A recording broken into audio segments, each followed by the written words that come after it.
नमस्कार दोस्तों। आज हम सुनेंगे मालती जोशी की एक बहुत ही अच्छी कहानी जिसका नाम है पिता। बहुत ही अच्छी कहानी है, इसे अंत तक ज़रूर सुने। कहानी अगर आप लोगों को अच्छी लगे तो प्लीज़ इसे एक लाइक और हमारे चैनल को सब्सक्राइब जरूर कर लेना। चलिए सुनते हैं कहानी। पिता नहीं रहे। बाबा, बाबूजी, डैडी, पापा कुछ भी नहीं। जब भी जिक्र हुआ है सिर्फ पिता ही कहा गया है, पिताजी भी नहीं। शायद उतने सम्मान के भी वे अधिकारी नहीं थे। नानी तो हमेशा बाप ही कहती थीं। सुमी का बाप उस घर का सबसे चर्चित और तिरस्कृत मुहावरा था। तो पिता नहीं रहे। उनकी मृत्यु का समाचार ऐसे समय आया जब हम लोग उनके अस्तित्व को करीब करीब भूल ही चुके थे।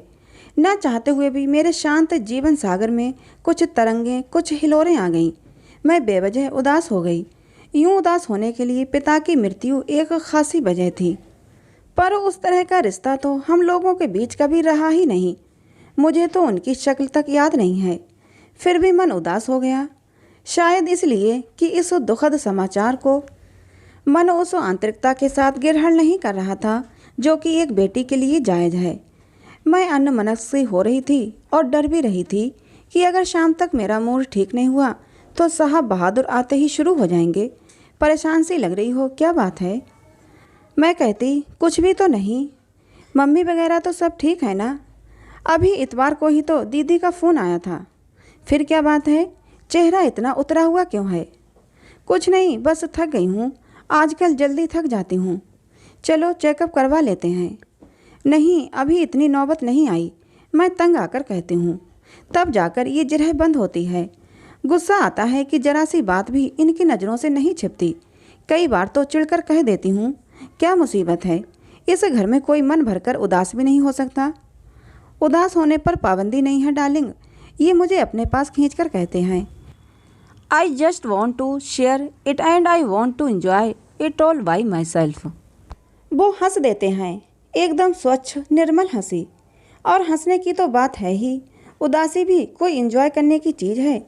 उन्हें दुख होता है, हैरत होती है कि सुख के इस अथाह सागर में भी दुख के कण कहाँ से बीन लेती हूँ। इसीलिए शुरू हो जाते हैं। मम्मी की याद आ रही है, शुभम का रिजल्ट आया है, शगुन ने दिन भर बहुत परेशान किया है। मतलब ये कि उदास होने के कोई तो कारण बताओ। इस कारण बताओ नोटिस पर मैं खींच जाती हूँ। पति का इतना अधिक संवेदनशील होना भी भार लगने लगता है। और मम्मी को हमेशा ये शिकायत रही कि उनके पति के पास संवेदना नाम को भी नहीं थी। हद दर्जे का आत्म केंद्रित व्यक्ति था, दूसरों के सुख दुख से एकदम अनजान। घर उनका था, बेस्वामी थे। मम्मी पत्नी कम और नौकरानी ज़्यादा थी। नौकरानी जिसे तनख्वाह न देना पड़ती हो। मेज संवारने से लेकर सेज संवारने तक का हर काम खुशी खुशी करना उनका फर्ज था। पति के जूते तक उन्हें उतारने होते थे, साफ करने होते थे। जब खुद पैर की जूती से ज़्यादा कुछ नहीं थी, ये जुमला बराबर उन पर फेंका जाता था। पैर की जूती जब पहन लिया, जब चाहा उतार दिया। शेष समय घर के कोने में पड़ी रहने को अधिशब्द। एमए पीएचडी मेरी माँ कैसे और क्यों ये सब सहन कर गईं, सोचकर आश्चर्य होता है। पर सहने की एक सीमा होती है। उस सीमा के पार हो जाने के बाद क्षण भर भी उस घर में सांस न ले सकी। अपनी दोनों लड़कियों को गोद में उठाकर सीधे नानी के घर आ गई। कुल 8 साल के वैवाहिक जीवन का पटाक्षेप हो गया।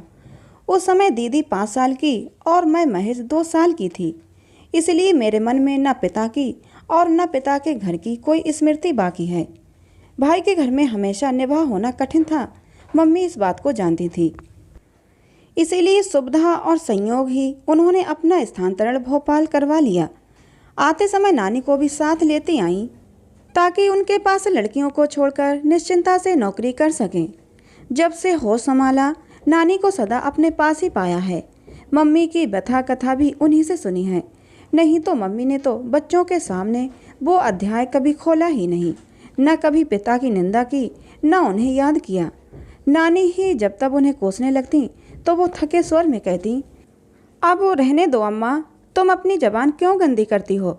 नानी कहती, लली मेरी जान जलती है, तभी ना गालियाँ निकलती हैं। मरे ने मेरी सोन चिड़ैया की जिंदगानी मिट्टी कर दी। बाप के रहते बेटियां अनाथ हो गईं। नानी का जब मूड खराब होता था तो उन्हें रिश्तेदारों की भी शामत आ जाती जिन्होंने ये संबंध सुझाया था। मरों ने हवा तक नहीं लगने दी कि लड़के का चलन ठीक नहीं है। पता नहीं किस जन्म की दुश्मनी निकाली थी। ईश्वर करे उनकी बेटियों को भी ऐसा ही नर्क नसीब हो। नानी किसी तरह चुप न होती तो मम्मी मुझे खींचकर दूसरे कमरे में ले जाती और कहानी सुनाने लगती। मैं बड़ी बड़ी आंखों से मम्मी को देखते हुए दूसरी ही कहानी बुनने लगती। उस कहानी में न राजा रानी होते न परियां होती। उस कहानियों में अनजान आदमी राक्षस या दैत्य की शक्ल में होता और मेरी नाजुक सी गुड़िया सीमा चुपचाप उसके अत्याचार बर्दाश्त कर रही होती। बचपन में पिता की कल्पना मैंने हमेशा दैत्य के रूप में की थी, पर जब कुछ बड़ी हुई तो उन्हें मानवाकार देने की कोशिश की। घर कल्पना में कोई चित्र भी नहीं उभरता था। जैसे जैसे समझ आती गई कुछ वाक्य मन पर अंकित होते गए। जब वो कोई कहता निम्मी बिल्कुल अपने पिता पर गई है, नाक नक्श रंग रूप कद काठी बिल्कुल वही है। फिर नानी उस चित्र में और रंग भर देती। अरे स्वभाव भी बिल्कुल वैसा ही है, एक नंबर की जिद्दी नक चढ़ी है। सुमी एकदम गऊ है, बिल्कुल अपनी माँ जैसी। ये मरी तो हूबहू बाप का नमूना है। मतलब पिता ऊंचे कदवार सांवले तीखे नए नक्श वाले जिद्दी इंसान थे, जबकि मम्मी नाजुक सी गोरी सी सौम्य प्रवृत्ति वाली महिला थी। लोग कहते हैं ईश्वर जानबूझकर ऐसे जोड़े बनाता है ताकि संतुलन बना रहे, दोनों एक दूसरे के पूरक हो जाएं। फिर इन लोगों की निभी क्यों नहीं, क्या गड़बड़ हो गई समझ नहीं आता। कभी कभी दीदी से मनुहार करती, दीदी बताओ ना अपने पिता कैसे थे, तुम तो उस समय काफ़ी बड़ी थीं। दीदी अपने स्वभाव के विपरीत मुझे एकदम झड़क देती। मेरा दिमाग मत चाटो, मुझे कुछ भी याद नहीं है, ना ही मैं इसकी कोई ज़रूरत महसूस करती हूँ। फिर धीरे से कहती, दूसरी बेटी पैदा करने के अपराध में उन्होंने मम्मी को जो अमानुषिक यातनाएं दी हैं, मुझे सिर्फ यही याद है। दूसरी बेटी मतलब मैं? हाँ तुम। और प्लीज़ अब इस प्रसंग को यहीं समाप्त करो। दीदी दोनों हाथों से सिर पकड़कर कहती कि वो एक बुरा सपना था जिसे वे भूलना चाहती थीं। दोनों हाथों में सिर थामे दीदी मुझे बिल्कुल मम्मी की टू कॉपी लगती। मुझे कभी कभी बहुत दुख होता, मैं उन जैसी क्यों नहीं हूँ, नाजुक और छुई मुई सी। नानी कहती, ताड़ सी लंबी हो गई है, दूल्हा कहाँ से आएगा इसके लिए। लेकिन आश्चर्य, दूल्हा मेरे लिए ही आया। दीदी अनब्याही रह गईं। खैर रिश्ते तो उनके लिए भी आए। लोग तो 5 कपड़ों में भी ब्याह कर ले जाने को तैयार थे, पर दीदी को विवाह के नाम से ही चिढ़ हो गई थी। बचपन के जो दृश्य उनके आंखों के सामने खिंचे हुए थे, उनसे वे कभी मुक्त ना हो पाईं। डॉक्टर होते ही वे आगे की पढ़ाई के लिए अमेरिका चली गईं और वहीं बस गईं। दीदी के जाने के बाद मम्मी एकदम अकेली पड़ गईं। कुछ तो नानी की मृत्यु ने उन्हें तोड़ दिया था। दीदी के जाने के बाद तो एकदम ही गुमसुम हो गईं। दीदी के साथ उनके अंतरंग संबंध थे, उस तरह से वे मुझसे कभी जुड़ नहीं पाईं। शायद मुझ में अपने पति की प्रति छाया देखती, या फिर मेरे स्वभाव में ही कुछ खोट रहा हो, पर वे हमेशा मुझसे छिटकती ही रहीं। बल्कि उनकी अपेक्षा मैं नानी से अधिक निकट थी। नानी ने कभी सीधे मुंह बात नहीं की, पर उनका प्यार गालियों में ही उमड़ा पड़ता था। नानी की मृत्यु के बाद मम्मी ही नहीं, मैं भी बहुत अकेली पड़ गई थी। जीवन के उस सूनेपन को भरने में अजीत ने बहुत मदद की। ये सचमुच मेरा सौभाग्य था कि जिस समय मन सहारे के लिए भटक रहा था, अजीत सामने आ गए। नहीं तो मैं किसी के भी कंधे पर सिर रखकर रोने पर आमादा थी। मुझे तो आज भी इस संयोग पर गर्व और आश्चर्य होता है कि इन दिनों अजीत से मेरी मुलाकात हो गई थी। एक दिन मम्मी से परिचय करवाने के लिए मैं उन्हें घर ले आई थी। मैं चाय बनाने भीतर गई तो मम्मी भी मेरे पीछे पीछे चली आईं। बोली, निम्मी, ये लड़का तुम्हारा मित्र ही है या कुछ और है? अभी तो सिर्फ मित्र है, बाद में शायद और कुछ हो जाए। वे पुनः बाहर जाकर बैठ गईं और चाय के दौरान उन्होंने बहुत सहज भाव से पूछा, अजीत, नमिता ने शायद तुम्हें बताया होगा कि मैं और उसके पिता बरसों से अलग हैं। उसके जहन में तो शायद उनकी कोई तस्वीर भी नहीं है, क्योंकि उस समय वो बहुत छोटी थी। अजीत ने कहा, हाँ, निम्मी ने मुझे नहीं बताया, शायद कभी जिक्र ही नहीं चला। और आप भी मुझे ये सब क्यों बता रही हैं? इससे क्या फ़र्क पड़ता है? फ़र्क पड़ता है। इस तथ्य को जब तुम जान लोगे तब तुम्हें उसे समझने में आसानी होगी। तुम्हें शायद पता नहीं कि जो बच्चे सिंगल पेरेंट द्वारा पाले जाते हैं थोड़े अलग होते हैं। वे ज़्यादा भावुक, ज़्यादा संवेदनशील, ज़्यादा गुस्सैल या ज़्यादा जिद्दी होते हैं। इसीलिए अगर नम्रता के स्वभाव में तुम्हें कुछ अस्वाभाविक लगे तो ज़रा सब्र से काम लेना, उसकी बैकग्राउंड समझने की कोशिश करना। मम्मी के इस आग्रह को हम दोनों ही नहीं समझ पा रहे थे। सब कुछ बड़ा अप्रासंगिक लग रहा था, पर बाद में उसकी सार्थकता समझ में आई। मम्मी जान गई थीं कि ये रिश्ता बहुत दूर तक जाएगा, इसीलिए भूमिका बांध रही थीं। जैसे ही अजीत की ओर से प्रस्ताव आया, उन्होंने फौरन हाँ कह दी। वे मानसिक रूप से अपने को तैयार कर चुकी थीं। उन्होंने दीदी की शादी का जिक्र भी नहीं छेड़ा। अजीत के माता पिता से भी उन्होंने कोई बात नहीं छिपाई, बल्कि उनसे कह दिया कि मेरी बेटी का ये पक्ष कमज़ोर है, कृपया इसे लेकर कोई तानाकशी न करें, नहीं तो वो सहन नहीं कर पाएगी। अजीत तो सज्जन है ही, उनके माता पिता भी बड़े गंभीर किस्म के हैं। शादी में मेरे पिता की अनुपस्थिति को उन्होंने नज़रअंदाज कर दिया। रिश्तेदारों ने कानाफूसी की होगी ये पता नहीं, मुझ तक तो कोई बात नहीं पहुंची थी। विदा के समय सभी माएँ अपनी बेटियों को सीख देती हैं। मेरी माँ ने भी मुझे सीख दी थी। कहा, निम्मो, अब थोड़ा अपने स्वभाव को मोल्ड करो, अपनी ज़बान पर काबू करना सीखो। मैं तो औरत थी, फिर भी ये सह नहीं पाई थी। अजीत लाख सज्जन हैं, पर पुरुष हैं, उसके सब्र की परीक्षा मत लेना। शुभम के जन्म पर भी मुझसे भी ज़्यादा मम्मी खुश थीं। चल, तूने एक बड़ी लड़ाई जीत ली। कैसे? कम से कम बेटी जनने का दोष तो तुझ पर नहीं लगेगा, और मैं भी एक तरह से बरी हो गई।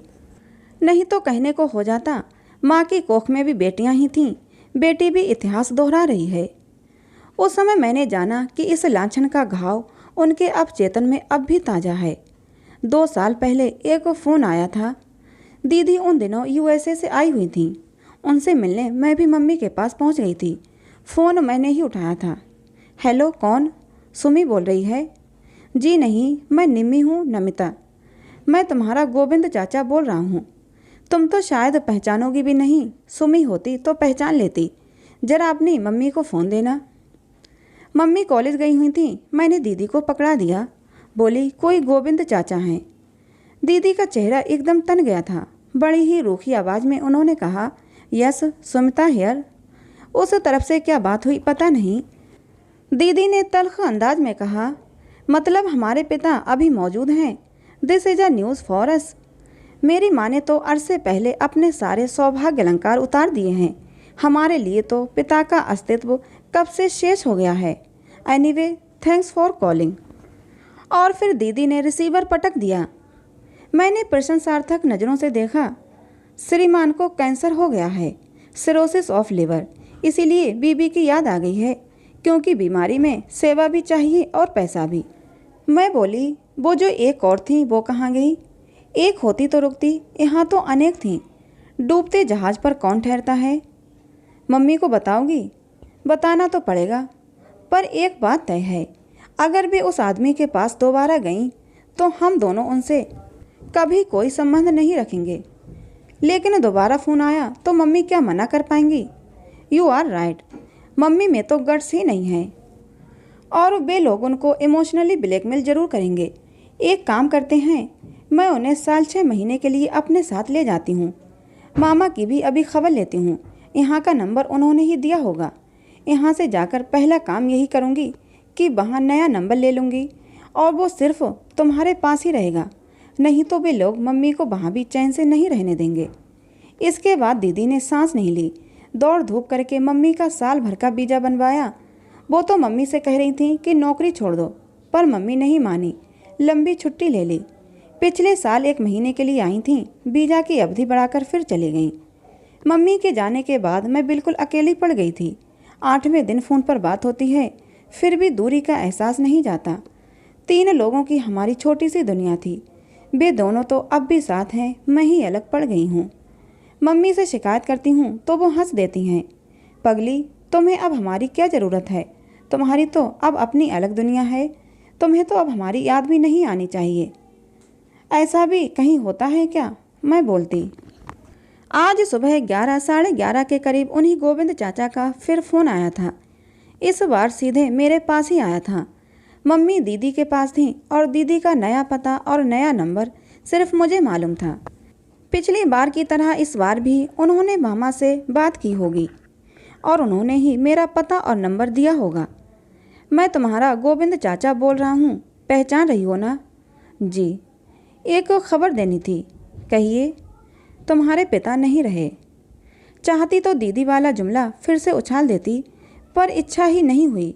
इस खबर पर कोई भी प्रतिक्रिया व्यक्त करने का मन नहीं हुआ। निम्मी, सुन रही हो ना? जी। तुम्हारी मम्मी को खबर करनी थी। तुम्हारे मामा जी के पास सुमी का नंबर नहीं था। भाभी शायद वही हैं। मैं खबर कर दूंगी। हफ्ते 6 दिन में दीदी फ़ोन कर ही लेती हैं, तब बता दूंगी। मुझे नंबर दे देती तो। ऐसी भी क्या जल्दी है? 2 दिन बाद भी पता लगेगा तो क्या फ़र्क पड़ेगा? आप तो जानते हैं, बरसों पहले उन दोनों ने एक दूसरे को अपनी ज़िंदगी से खारिज कर दिया था। खैर, मैं तो अपना फ़र्ज अदा करना चाहता था, आगे तुम्हारी मर्जी। बे रिसीवर रखने को ही थे कि मैंने तपाक से कहा, आपका फ़र्ज क्या यहीं तक सीमित था? मतलब? जिस तत्परता से आपने अपने भाई की बीमारी और अब मृत्यु की खबर पहुंचाई है, उसी तत्परता से कभी हमारी भी खोज खबर ली होती। आपके ख़ानदान की बेटियां थीं हम, कभी पता तो लगाया होता कि हम कैसी हैं, कहाँ हैं, पढ़ लिख रही हैं या मामा के घर में खट रही हैं, शादी हो गई है या कुंवारी बैठी हैं। आप चाचा होते हैं ना हमारे, फिर कभी तो हमारा ख्याल किया होता। चाचा बोले, सिर्फ ख्याल करने से क्या होता है, कोई संपर्क सूत्र तो हो। और फिर जिसके दम से ये सारे रिश्ते थे, जब उसी ने किनारा कर लिया तो हम तो पराए ही थे ना। यस, और अब तो वो महीन सा रिश्ता भी ख़त्म हो गया, इसलिए गुड बाय। मैंने रिसीवर इतनी ज़ोर से पटका कि उन्हें पता चल गया होगा कि मेरे मन में कितना आक्रोश है। गुस्से से मेरे आंसू निकल आए थे। जिंदगी भर तो कभी सुध नहीं ली कि ये लोग जीती हैं कि मरती हैं, और अब 13वीं का निमंत्रण भेज रहे हैं। गुस्सा सिर्फ उनके ऊपर ही नहीं था, अपने आप पर भी था। उनसे इतनी बात करने की ज़रूरत ही क्या थी? दीदी ने कितनी ग्रेसफुली उन्हें एक ही बार में निपटा दिया था। मुझ बेवकूफ़ को अपनी भड़ास निकालने का यही मौका मिला। मेरे आक्रोश के पीछे से झांकता मेरा उदास, एकाकी, निरानंद, अभाग्रस्त बचपन उन्होंने जरूर देख लिया होगा। अपने दुखों को इस तरह विज्ञापित करने की क्या ज़रूरत थी? ये तो एक तरह से मैंने मम्मी का अपमान ही कर दिया, उनकी सारी तपस्या पर पानी फेर दिया। पता नहीं कितनी देर तक मैं अपने को कोसती रही, हिल हिल कर रोती रही। शाम को रोज़ की तरह मुंह हाथ धोकर मैंने कपड़े बदल लिए थे, फिर भी इन्होंने आते ही मेरी चोरी पकड़ ली। क्या बात है, लगता है दिन भर रोती ही रही हो। मैं एकदम फट पड़ी। तुम CID में भर्ती क्यों नहीं हो जाते? बेकार दफ्तर की फाइलों में अपनी प्रतिभा जाया कर रहे हो। Thanks for the compliments. पर आपका चेहरा इतना पारदर्शी है कि कोई अंधा भी उसे पढ़ सकता है। मैं तो फिर भी 2 आंखें रखता हूँ। किचन में एक गिलास भी टूट जाता है तो मुझे पता चल जाता है। टेलर अगर तुम्हारा ब्लाउज बिगाड़ देता है तो मैं जान जाता हूँ। आज तो सचमुच कोई गंभीर बात हुई है, क्योंकि तुम दिन भर रोती रही हो। ठीक कह रहा हूँ ना? रोने पर पाबंदी है कोई? पाबंदी नहीं है, पर पूछना तो मेरा फ़र्ज़ है ना। पति हूँ तुम्हारा। मन हुआ चीख कर कह दूँ, भाड़ में गया तुम्हारा फ़र्ज, प्लीज़ लीव मी अलोन। पर मम्मी की सीख याद आ गई, जो उन्होंने सगाई पर, शादी पर अमेरिका जाते हुए दी थी। कहा था, निम्मी, अपनी ज़बान पर, अपने गुस्से पर काबू रखो। ये छोटी छोटी बातें ही गृहस्थी में दरार पैदा करती हैं। माना कि अजीत बहुत सज्जन है, सहनशील है, पर चंदन भी कभी कभी आग पकड़ लेता है। इसीलिए कहती हूँ, अपने लिए, अपने बच्चों के लिए थोड़ा जब्त तो करना सीखो। मम्मी की याद से ही मेरा गुस्सा ठंडा पड़ गया और मैंने सूखी हंसी हंसकर कहा, फ़र्ज पूरा हो गया श्रीमान जी, अब थोड़ा चाय नाश्ता हो जाए। सौभाग्य से बच्चे भी उसी समय आया के साथ घूमकर वापस लौट आए। माहौल एकदम खुशगवार हो गया। रात का खाना भी उसी प्रसन्न वातावरण में हुआ। उस रात टीवी खोलने का मन नहीं हुआ। शगुन को थपकते हुए मैं बरामदे में आ बैठी। ये भी सामने वाली कुर्सी पर बैठ गए। शुभम उनकी गोद में चढ़ बैठा। दोनों बच्चे निंदियाए हुए थे। सोने में 10-20 मिनट भी नहीं लगे। हम लोग थोड़ी देर तक इधर उधर की बातें करते रहे। फिर मैंने एकाएक कहा, आप शाम को ठीक कह रहे थे, आज एक गंभीर बात हो गई है। क्या? मेरे पिता नहीं रहे। ओहो, उन्होंने कहा और चुप हो गए। शायद सोच रहे होंगे कि सांत्वना में क्या कहूँ, या फिर सांत्वना दूँ भी या नहीं। बड़ी देर बाद बोले, तुम्हारी मम्मी ने मना किया था, इसलिए आज तक मैंने कभी उनका जिक्र नहीं छेड़ा। लेकिन आज अगर चाहो तो उनके बारे में बात कर सकती हो, मन हल्का हो जाएगा। बात करने को है ही क्या, मैंने कसेले स्वर में कहा। मुझे तो उनकी शक्ल तक याद नहीं है। कुल जमा 2 साल की थी जब मम्मी ने घर छोड़ा था। उसके बाद कभी देखा नहीं, अजीत ने कहा। ना, बस सुना ही सुना, और जो कुछ सुना उससे आहत ही हुई। फिर भी पिता तो पिता ही होते हैं, अनजाने अनचाहे उनसे एक तार जुड़ा रहता है। नहीं तो तुम रोती क्यों? आप गलत समझ रहे हैं। मैं पिता के लिए नहीं रोई थी, मैं तो अपने लिए रोई थी। मैं उस प्यार, दुलार, सुकून और उस सुरक्षा के लिए रोई थी जो हर बच्चे का जायज़ हक होता है, पर वो मुझे नहीं मिला। एक गरीब का बेटा भी अपनी झोपड़ी में सुरक्षित महसूस करता है, अपनों के बीच सिर उठाकर चलता है, क्योंकि उसके सर पर बाप का साया होता है। हम तो पिता के रहते भी अनाथ थे। मामा की विशाल हवेली में भी अकिंचन, असहाय और बदहाल थे। मामा हमें मजबूरी में पाल रहे थे, पर उनके बच्चों को हम फूटी आंख नहीं भाते थे। हमें अपमानित करने का एक भी मौका वे लोग नहीं छोड़ते। हम लोग न अपनी पसंद का पहन ओढ़ सकते थे, न मन भरकर खा पी सकते थे। आज़ादी से हंसने बोलने की भी मनाही थी। मामी की चौकन्नी नज़र हमेशा हमें घूरती रहती थी। उनकी जबान तो एकदम जहर बुझी थी। वे हमें कभी नहीं भूलने देती थीं कि हम तीनों उनके टुकड़ों पर पल रहे हैं। दीदी तो फिर भी समझदार थीं, पर मैं अक्सर जिद पर आ जाती थी। तब वे हाथ नचा नचा कर कहती, बाप के घर से क्या बांध कर लाई थी जो मांग रही हो? मम्मी कुछ कहती तो तांडव शुरू कर देती, सबको सुनाकर कहती, ऐसा स्वभाव था तभी तो ससुराल में नहीं बनी। अब यहाँ हमारी छाती पर मूंग दलने आ गई हैं महारानी। मेरे बच्चों के मुंह का कौर छिन गया। यूँ तो मम्मी कॉलेज में नौकरी कर रही थीं, मामा को अपने हिस्से का खर्च भी दे रही थीं, पर मामी को संतोष नहीं था। उन्हें तो हमारी उपस्थिति ही खटकती थी। नानी एक ही शहर में दूसरा घर लेने की इजाज़त नहीं दे रही थी। हार कर मम्मी ने बड़ी मुश्किल से अपना ट्रांसफ़र भोपाल करवा लिया। लड़कियों का साथ था, इसलिए बेटे का महल छोड़कर नानी भी हमारे साथ आ गई और आखिरी दम तक यहीं रहीं, लेकिन अपना खर्च बराबर बेटे से लेती रहीं। कहती, अब आखिरी समय में बेटी की कमाई क्यों खाऊं? उनकी इस बात के पीछे रस्मों रिवाज थे या बेटी की मदद, आकांक्षा, कौन जाने। नानी न होती तो हम लोगों का पता नहीं क्या हाल होता। मैं उन्हें बड़े मनयोग से अपने बचपन की कहानी सुना रही थी। एक एक पता नहीं कितनी सारी बातें याद आ गई थीं। अपना अकेलापन, मम्मी के आंसू, पड़ोसियों की तानाकशी, सहेलियों की कानाफूसी, रिश्तेदारों का उपहास। ये भी याद आया कि भोपाल आने के बाद मम्मी ने जब अपने सुहाग चिन्ह उतार दिए थे तो हम लोग कितना सहम गए थे। उनका ये रूप देखकर तो नानी एकदम ही बिदक गई थीं। मम्मी ने शांत भाव से कहा था, अम्मा, लोग तरह तरह के सवाल पूछते हैं, किस किस को अपना इतिहास सुनाती फिरूं? लड़कियां भी परेशान होती हैं। वैसे भी ये चीज़ें मेरे सौभाग्य की नहीं, दुर्भाग्य की प्रतीक हैं। करवा चौथ या तीज पर भी मम्मी व्रत नहीं रखती थीं। नानी को उन्होंने समझा दिया था, अम्मा, मैं तो एक जन्म में ही भरपाई हूँ। जन्म जन्मांतर के लिए ऐसे पति की कामना तो मैं बिल्कुल नहीं कर सकती। बेतरतीब सी सारी बातें जैसे जैसे याद आ रही थीं, मैं सुना रही थी।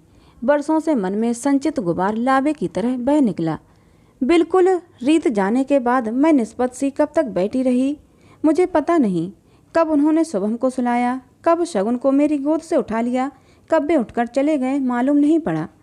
हाथ मुंह धोकर जब मैं बेडरूम में पहुंची तो देखा, एक वहाँ पर शुभम और एक वहाँ पर शगुन को लिए वे सो रहे हैं। दोनों बच्चों ने अपनी बाहें पापा के गले में डाली हुई हैं। नींद में भी दोनों बच्चे एकदम संतुष्ट और आश्वस्त लग रहे थे। मैं निर्निमेष उन्हें देखती रही। क्षण भर के लिए अपने ही बच्चों से मुझे ईर्ष्या हो आई। विधाता ने मुझे इस सुख से वंचित क्यों रखा? फिर से मन में जैसे एक भट्टी सी सुलगने लगी, पर मैंने जब्त कर लिया। मुझे अपने आप पर शर्म आने लगी। छी, कोई अपने बच्चों से भी जलता है कभी? सो गए क्या? मैंने हौले से पुकारा। वे आंख खोलकर मुस्कुराए। मैं तो नहीं सोया, पर मेरे ये दोनों हाथ सो गए हैं, जरा मदद करोगी? मैंने बच्चों को अलग करना चाहा तो उन्होंने पापा को और कसकर पकड़ लिया। नींद में भी वे अपनी पकड़ ढीली नहीं करना चाहते थे। मैंने अजीत के दोनों हाथ बच्चों के सिर पर रखकर कहा, आज मुझे एक वचन दोगे प्लीज? क्या? अजीत ने पूछा। मैं चाहे कितनी ही गलतियां करूं, पर उसकी सज़ा तुम मेरे बच्चों को मत देना। अगर बर्दाश्त से बाहर हो जाए तो मुझे छोड़ देना, पर इन बच्चों पर अपना हाथ हमेशा बनाए रखना। प्रॉमिस करो। प्रॉमिस, उन्होंने कहा और मुझे भी अपनी बाहों में भर लिया। तो दोस्तों, ये कहानी थी मालती जोशी की, जिसका नाम था पिता। कहानी आपको कैसी लगी कमेंट करके ज़रूर बताना। अच्छी लगी हो तो प्लीज़ इसे एक लाइक और हमारे चैनल को सब्सक्राइब जरूर कर लेना, जिससे कि ऐसी ही मनोहर कहानियाँ आप लोगों को मिलती रहें। मिलते हैं अगली किसी नई कहानी में।